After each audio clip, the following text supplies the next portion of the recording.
Good evening, friends. Mm, Meeting after a big gap of 10 days. So I think there will be a little bit vanishing of the thoughts regarding the chapter, the dynamic action of drugs from the H.A. Robert. So we'll just revise what we have learned in that chapter. In fact, what this chapter is. This chapter, Robert has mentioned in order to explain the scientificity of the homeopathic medicines. The concept of potentization, the concept of trituration, and concept of succussion, how it is scientific and how it is logically and scientifically related to the basic sciences that he tried to explain over there. At the same time, the importance of using potentized medicine and how Hahnemann came to the conclusion of using this science. So when Hahnemann understood that there is whatever the disease happens to be there, it is because of derangement of the vital force, and vital force derangement happens at the energy level or it is at the dynamic level. So medicine should work at the same plane, and how one can make it dynamic. And then Hahnemann started working on it, and he has developed by using both the methods, the trituration method as well as the succussion methods, where he has utilized his science, knowledge of physics, knowledge of chemistry, as well as biology, and he tried to develop or he has tried to convert the material medicine in the crude form to the potentized medicine. And the way he has tried to convert it is totally based upon the science. There is a question of release of energy from the atom after application of force externally, either in the process of trituration or either in the process of succussion. So whatever is there is nothing but the dynamicity which is released from the crude drug substance because of external application of the force, at the same time reducing the drug substance every time by specific method. There are three methods. One is the decimal scale, another is centesimal scale, and last, which Hahnemann have discovered at the end of his life, at the end stage of his life, was the 50 millisiemens. And all three potencies which we have discussed on that day, the most strongest potency is centesimal, most mild potency is the 50 millisimal. And how these medicines acts, that concept he tried to explain over there with the help of certain examples. We were on page number 107, and the last paragraph of that will start with.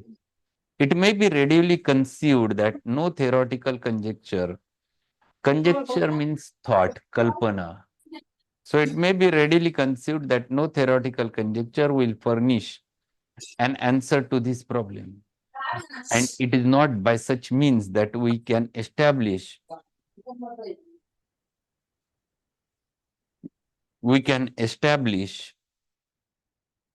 in respect to each individual medicine the quantity of dose that suffices to produce the homeopathic effect and accomplish a prompt and gentle cure. No reasoning, however ingenious, will avail in this instance. It is by pure experiments and precise observations only that this object can be obtained. So when you deal with the dynamics, the question of potency comes. It is very fixed when you are using the rigid medicines, material medicine. When you are using the material medicines, you can just check it out with the help of doing the weight of the person and calculating it. So there are doses, 5 milligram per kilogram of body weight, and you can calculate. But it is not so when you deal with the dynamics. It is not so when you deal with the dynamicity of the human being. You cannot measure. Here the question of judgment comes. Here the question of judgment comes of understanding the susceptibility and accordingly to work. And it depends upon many factors. There is no specific only one factor on which you can judge the susceptibility or on which you can come to the conclusion of potency. There are many things which you have to take into consideration, and that's why he last sentence which he has mentioned in this paragraph, he says that it is by pure experiments and precise observation only that object can be obtained. So my suggestion to all students, they always ask me questions, sir, how do you come to this potency, or how we can understand potency? My suggestion is that you sit with your teacher who is practicing homeopath and see how he has used and what logic he has applied. Once you develop that after period of 2 months, 3 months, 4 months, then you will come to the conclusion, yes, why sir is using this potency and why, what may be the reason behind that. And then automatically it enters inside you. It is not the question, it is not the topic which can be taught. It is the topic which one must understand, one must pursue, and that requires the practical approach, and that requires the practical precise observation. Once you develop that, then automatically you think, yes, this patient might require 6, this patient might require 11, this patient might require decimal, this patient might require the centesimal. You have to think, the logic you have to use. And this is what he is explaining over there. And he is taking the references of Organon while explaining that. So what in Hahnemann says in aphorism 278, 279 and 280, he takes the examples of them. What Hahnemann says, he's explained over there. Organon, aphorism 278. Here the question arises as to the proper degree of reduction at which the medicine will procure certain as well as gentle relief. That is to say, how small must be the dose of each homeopathically selected medicine in order to fulfill the requirement of a perfect cure, to determine the dose of each particular medicine for this purpose, and how to render this dose so small as to accomplish its purpose gently and rapidly at the same time is a problem which obviously is neither to be solved by theoretical conjecture nor by the sophisticated reasoning. So what Hahnemann is saying, the same things which I have just mentioned. Hahnemann is saying it is not the question which can be answered theoretically, because it never depends on one factor. If I am dealing with a case of pathological case, I have to think twice which potency I must use and why. There are a number of factors which you have to take into consideration. You have to take into consideration the patient's age. You have to take into consideration the gender. You have to take into consideration the patient's susceptibility. You have to take into consideration the disease from which the patient is suffering from. Then you have to take into consideration how much disease is advanced in the pathology is advanced. So there are many, many factors which you have to take into consideration when coming directly to the potency. So this is of a practical importance, not of theoretical or sophisticated answer. So if one asks, doctor, which potency do you use in psoriasis cases? What should be your answer? Your answer should be, it depends upon the patient. It is not dependent upon psoriasis, it depends upon that patient. So this is what Hahnemann is telling. Pure experiments and accurate observation alone can solve this question. See, very clearly Hahnemann mentions pure experiments and accurate observation alone can solve this question, and it will wholly to adduce the large doses of the old school, destitute of homeopathic bearing upon the diseased portion of the body and affecting only the sound parts, to disprove the results of actual experience in regard to the minuteness of the doses requisite to perform homeopathic cure. So he is saying, if you want to utilize homeopathic remedy, you should not use the large doses. You should come to the minuteness. You should come to the specific potency. It depends. It varies from individual to individual. It might be 6 in one patient. It might be 30 in another patient. It might be 1 m in another patient. It might be cm also in another patient. And that's why the law of minimum dose, which he has developed over there, is very specific. He has not said a specific potency. He has said the dose should be so minute so as to arouse the vitality in a diseased tissue. Very specifically, he has defined it, and that definition explains it varies from individual to individual. So this is what Hahnemann wants to say regarding the law of minimum dose.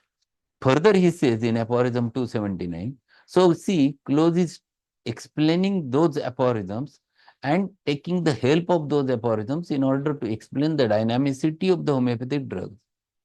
In aphorism 279, what he further says, Experience proves that the dose of homeopathically selected remedy cannot be reduced so far as to the inferior in strength to the natural disease, and to lose its power of extinguishing and curing at least a portion of the same, provided that this dose, immediately after having been taken, is capable of causing a slight intensification of symptoms of the similar natural disease, slight homeopathic aggravation, aphorism 157 to 160, and this proved to be the case in acute, chronic, and even in complicated diseases, except where this depends on serious deterioration of the some vital organ, or where the patient is not protected against the extraneous medicinal influences.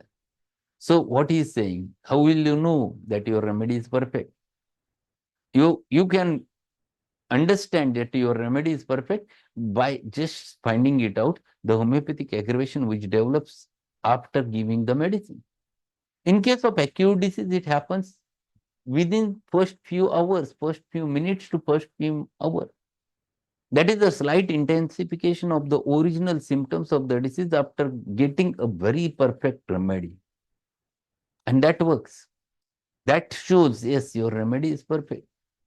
In case of chronic, it never happens instantaneously. Hahnemann have very clearly mentioned about that also. In chronic diseases, it happens at the end when the cure has to happen. If you are using the medicine by plussing technique, or you are using it by in the LM scale, and you are raising it from LM 1, 2, 3, 4, 5, and at certain plane, when if you are reaching at LM 8 and patient's original symptoms starts intensifying, then it indicates that your remedy has worked properly. So this is what he is explaining, that homeopathic aggravation is one entity on which you can define, yes, the dynamical action of the medicine has been already initiated. So this is what one must understand. And then further he says in aphorism 280, the incontrovertible principle, incontrovertible means nirvivad, it is damn sure. This incontrovertible principle, founded on the experience, furnishes a standard according to which the doses of homeopathic medicine are invariably to be reduced so far that even after having been taken, they will merely produce an almost imperceptible homeopathic aggravation. We should not be deterred from the use of such doses by the high degree of rarefaction that may have been reached. However incredible they may appear to the coarse material ideas of the ordinary practitioner, their arguments will be silenced by the verdict of infallible experience. So he is explaining the importance of homeopathic aggravation, and at the same time, how one can go ahead with the potency. You can go ahead and develop the potencies more and more. Hahnemann have utilized it in up to the 30th. Occasionally, he has reached more than that, but he was using with 30th. But what he is saying, you can go ahead and you can find it out the truth that if you go ahead with the increasing potency and decreasing the material dose, still the potent it works, and it never causes so much of strong aggravation, but a mild homeopathic aggravation. So it depends, it varies. For one case, homeopathic aggravation might happen because of 30. In another patient, it might happen because of 1 M. It varies. But that, with the help of that, with which you can understand, yes, the dynamical action of medicine has been initiated or it has worked. And these things, the Robert is taking in for help in order to explain the dynamic action of the drug. And then he explains his own thought. Since Hahnemann's time, potentization has been greatly developed, and we are often able to avoid these slight aggravations, which Hahnemann refers as almost necessary accompaniment to the cure. When we get these aggravations, now it is because the remedy has been given too low or repeated too often, or because the patient is particularly susceptible to the powers released by the potentization. When this slight aggravation of natural disease appears after administration of the remedy, it is an indication of the correct choice of the remedy. Underline this sentence. This is what Hahnemann also have said, Kent has also said, and Robert is also saying. If there is a homeopathic aggravation which happens after giving the medicine, it indicates that your remedy choice is very perfect. During Hahnemannian time, there were very less potencies available. Now we have ample potency. We have wide range of potencies. We can have even 3C, we can have 6C, we can have 30, 200, 1M, 10M, 50 MCM. Even people prepares DM also. But because of which the homeopathic aggravation which used to happen because of large doses which Hahnemann used to use, now it is very less. Now it is not so much, and because of which the patient is improving without having a homeopathic aggravation or very mild homeopathic aggravation. And this concept he tried to explain over there. And further he says, all authorities agree that proper dose is found in the degree of susceptibility. Pinke says that dose is appropriate, which will be proportionate to the degree of susceptibility of the patient. See what Finke, he was the first one who started with the preparing potencies. During Hahnemannian time, during Kentian time, even during Robert's time, these potencies by Finke, they are very important. What is it? The dose is appropriate, which will be proportionate to the degree of susceptibility of the patient. So it indicates, this sentence itself is very indicative that if susceptibility is high, the potency is high. If susceptibility is low, potency is low. It is directly proportional. This is very important. The closer the relationship between the disease symptoms and the drug symptoms, greater the susceptibility and consequently higher and potency required. Higher the potency required. So here many people makes the confusion. See, very clearly Robert has mentioned, higher the susceptibility, higher the potency. These thoughts should be very clear in everyone's mind. People are not understanding. People consider higher the susceptibility, low should be dose. No, no. Low should be the repetition. There is no need to repeat. So what he says, the closer the relationship between the disease symptoms and drug symptoms, greater the susceptibility and consequently higher the potency required. But this makes it comparative problem of relationship. Therefore, the answer lies in our individual exercise of interpretation of this law. But question arises, how can you judge higher the susceptibility? Practical problem is that to tell you higher the susceptibility, higher the potency. But how to judge the susceptibility? What are the factors with which you judge the susceptibility? How you observe your patient? What you observe in the patient? All those things which you can learn only with practical study, with sitting with the homeopath who is doing a practice, and then you can learn all those things. It is not a theoretical question. It is hopeful sign when younger physicians begin with use of fairly low potencies, say the 30th or 200, and then progress upward.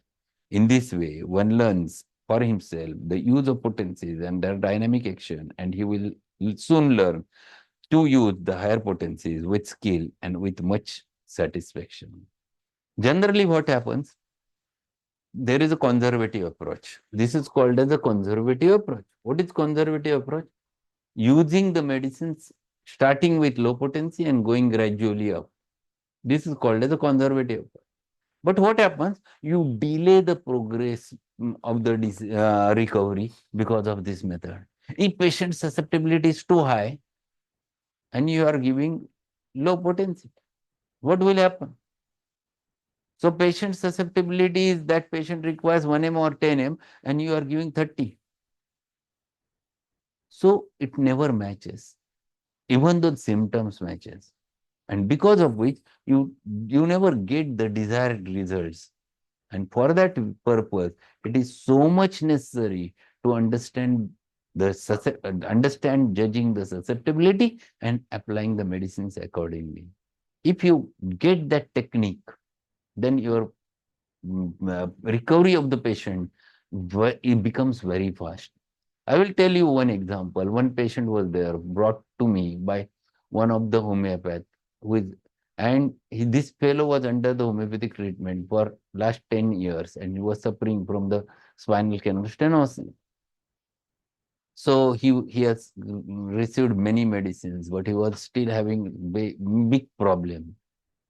He came to me 1 month back, and I have started treatment, and I have explained whole thing that unless and until you reduce your weight, it is not possible to get cured. And I have started with the potencies very high, 10 m, because I expected the result to be there at the core, at the neurological level, at the bony level, where the osteophytes are there. And I have started him treatment. Yesterday, day before yesterday, his follow was there, and he came and with nearly about 70% result within first month. Because of approach, he reduced 5 kg weight within first month. Second important thing, remedy has acted at the core where it was needed. The same remedy was used in low potency but never worked because it was used in low potency. And this is the difference. The judgment of the susceptibility and utilizing medicines on basis of that and proper potency makes the difference in practice. So this is what he is explaining over there.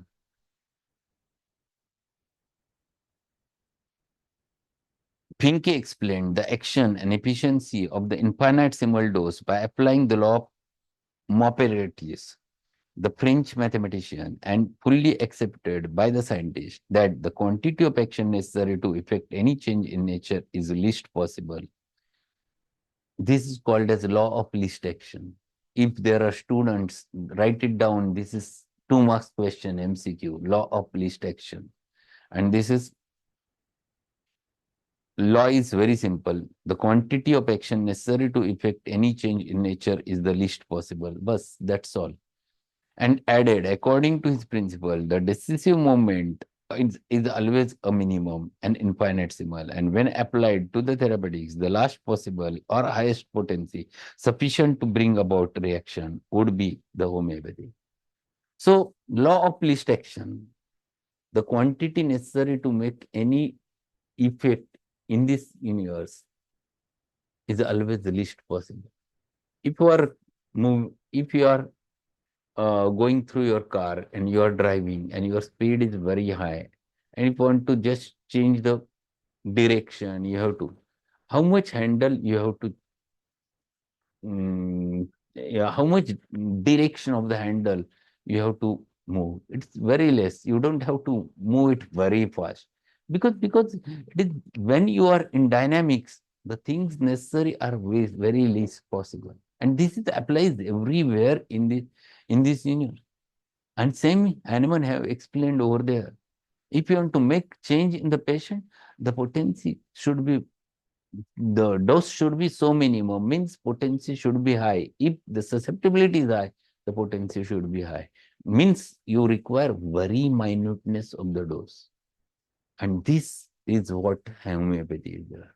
So the dynamic action of the drugs is nothing but explanation of these concepts by Hahnemann in the simple language as explained by H.A. Robert over here. And what he further says, the law of least action is necessary complement to the law of similars, still quoting Finke. So what Finke says again, according to this principle, the curative properties and action of homeopathic remedy are governed by its preparation and application. In other words, the quantity of action is of a homeopathic remedy is determined by its quantity. Sorry, the quality of action of homeopathic remedy is determined by its quality. Consequently, the law of least action must be acknowledged as the posological principle of homeopathy. Posological principles means principle of applying the homeopathic medicines according to you for the potency selection. So here you have to apply law of least action. Higher the susceptibility, least medicine is needed.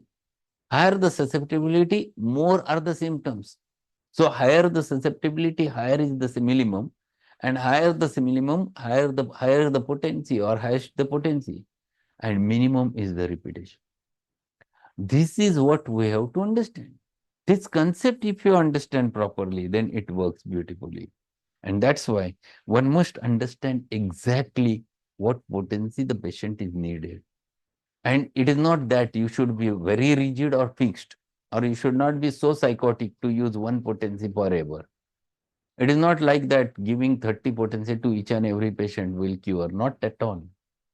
Otherwise, there is no question of potencies comes.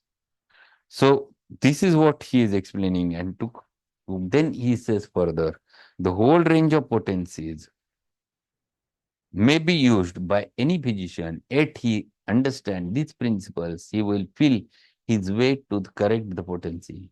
There is no great fallacy prevalent than the fear of using the higher potency. For the fear or the lower would be more effective. The same indications are present for one as for the other. So you must have whole range of potency. It is not, you should not fixed. Yes, this is the potency I will going to use. You must have at least from 30 onwards, or at least from 6 to cm. This is the range you must have in your practice, because you have to decide which is needed. It is not fixed that you should use one potency forever. And this is what he is explaining over there. And don't be afraid of using higher potencies, because we get afraid because we use material mathematics. So while using the cm potency, which cm 1 lakh, because 1 lakh is a big word, 1 lakh contains very minute medicine. It doesn't carry a medicine. In fact, it is only energy. So no question of fear should be there in your mind regarding the potencies when you are going for high, but you have to select it on very specific things. You have to select it on the basis of judging the susceptibility and taking into consideration all factors. I think that's all for today. Tomorrow we'll continue and we'll finish this chapter. And today evening we'll meet with very important remedy from our Matra Medica, that is phosphorus from Allen's chemo. It is a very important remedy, and we cannot finish that within one session, because it has multiple aspects. So at 8:15, be there. We'll going to learn phosphorus and different aspects of phosphorus. So thank you being there. Tomorrow we'll meet at the same time. Sir, one Thank you very much, question. sir. Yes. Sir, I have a question. Sir, sir, one question is there, sir. Yes, yes. Sir, one patient having multiple gallbladder stones, small stones. Gallstone. Gallstone. So, can we proceed with, sir, homeopathy with minimum? Is it curable, or I have done one case only small stone, which is very good, but it is a multiple stones. So, can we proceed with homeopathy? Why not? There are many remedies available for treating the gallstone. And we have ample. Why not to use? Only find it out perfect simillimum and start it immediately. There are many more. Sir, I have one case with Legacy 30. I've used in January this month, and now in July there is no symptoms. She's fine with other things I've cured, but there was only one for gallstone, but now it is a multiple, small multiple. Most important thing is that you have to judge whether your remedy is perfect or not. It depends. It is not only the symptoms which you have to take into consideration, but generalities you have to find it out. You are not treating the stones, you are treating the patient who is suffering from the stone. Stones are end products. So don't depend only on stones. Your prescription should depend upon what remedy the patient requires. If you are sure that legacy is 100% sure, go for legacy.